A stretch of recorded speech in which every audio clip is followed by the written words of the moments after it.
Hello, નમસ્કાર બાળ મિત્રો. પ્રજ્ઞા તથા ધોરણ 1 અને 2 ના વર્ગમાં અભ્યાસ કરતા તમામ બાળકો, હાલ વેકેશનનો સમય ચાલુ છે અને વેકેશનનો સદુપયોગ કરી અને તમે કંઈક નવી પ્રવૃત્તિ કરી શકો તે હેતુસર બીઆરસી ગોંડલ તથા અત્રેની શ્રી તાલુકા શાળા દેહલી કુંભાજી દ્વારા અહીં એક નેવર એન્ડિંગ કાર્ડની પ્રવૃત્તિનો વિડીયો પ્રસ્તુત કરવામાં આવે છે. આશા રાખું છું કે તમે આ વિડીયો નિહાળી અને આવી પ્રવૃત્તિ ઘરે કરશો. હવે આ પ્રવૃત્તિ કરવા માટે કેટલીક વસ્તુની જરૂરિયાત રહેશે. તે વસ્તુ હું તમને અહીંયા બતાવું છું. એક આવી રીતનું ચોરસ કાગળની જરૂર પડશે, એક કાતરની જરૂરિયાત છે, એક ગુંદરની બોટલ, પછી અલગ અલગ આવી રીતે ચોરસ કાપેલા અલગ અલગ કલરના કટિંગની જરૂર છે.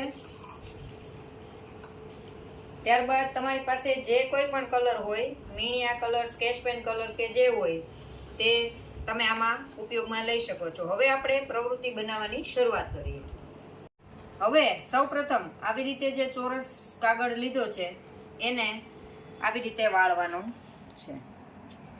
ખાસ એ કાળજી રાખજો કે જે ખૂણાએ ખૂણા છે એ મળી જાય ત્યારબાદ જ ગળી કરવાની રહેશે, નહીતર આપણું કાર્ડ બનશે નહીં.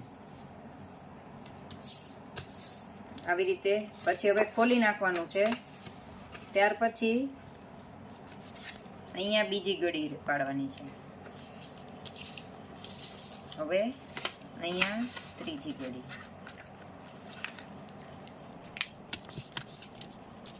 હવે આને ફેરવી નાખવાનું છે અને અહીંયા પાછી ગળી પાડવાની છે. બાળકો ખાસ ખૂણે ખૂણો મેળવજો. ખોલી પાછી અહીંયા ગળી પાડવાની.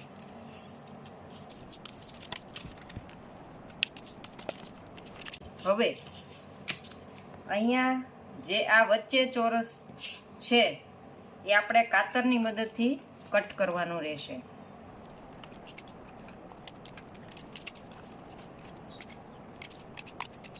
હવે આવી રીતે કટિંગ કર્યા પછી આવી રીતે ચોરસ થઈ જશે. હવે ગુંદરની મદદથી ફક્ત આ એક ખૂણા ઉપર ગુંદર લગાડવાનો છે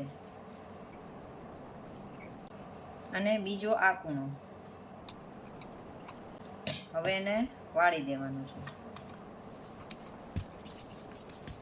હવે એની સિવાયના જે બે ખૂણા હતા એ હવે અહીંયાથી ગુંદર લગાડશું આપણે એને.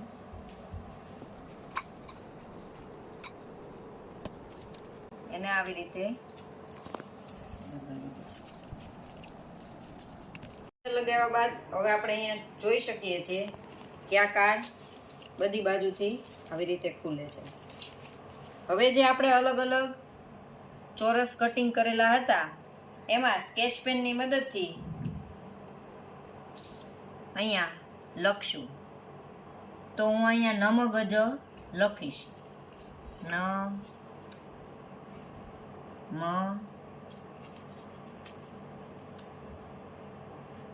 ગ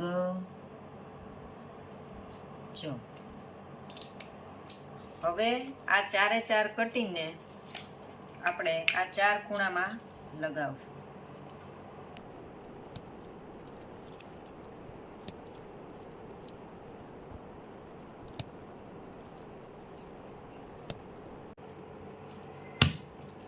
હવે બીજી સાઈડ બીજા લખશું. ત્યાં આપણે વ, ર, સ અને દ.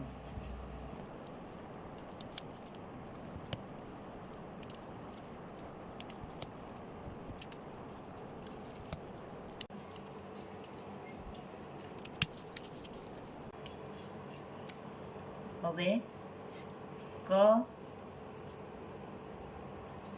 બ, છ, અ.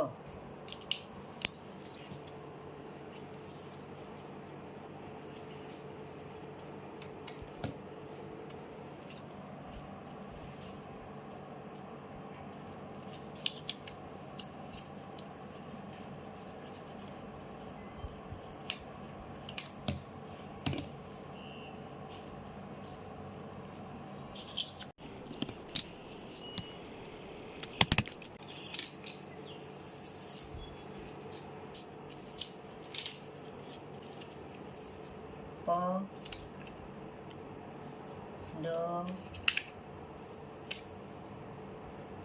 ત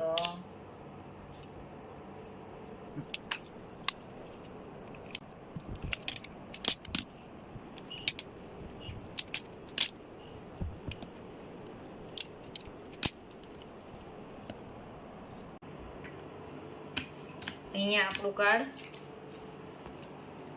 તૈયાર છે. હવે અહીંયા જો આપણે મૂળાક્ષરો લગાવી દીધા છે. નમગજ, વરસદ, કબછ, પડ, તણ. આવી રીતે તમે અલગ અલગ કોઈ પણ વસ્તુ લગાવી શકો છો. સ્માઇલી લગાવી શકો છો. 1 2 3 4 એમ અલગ અલગ તમને ગમતું કંઈ પણ લગાવી અને આવી રીતે નેવર એન્ડિંગ કાર્ડ બનાવી શકો છો. આશા રાખું છું કે તમને આ વિડીયો ગમશે અને તમે પણ સમયનો સદુપયોગ કરી અને આવા વિડીયો બનાવશો અને આવી પ્રવૃત્તિ કરશો. Thank you.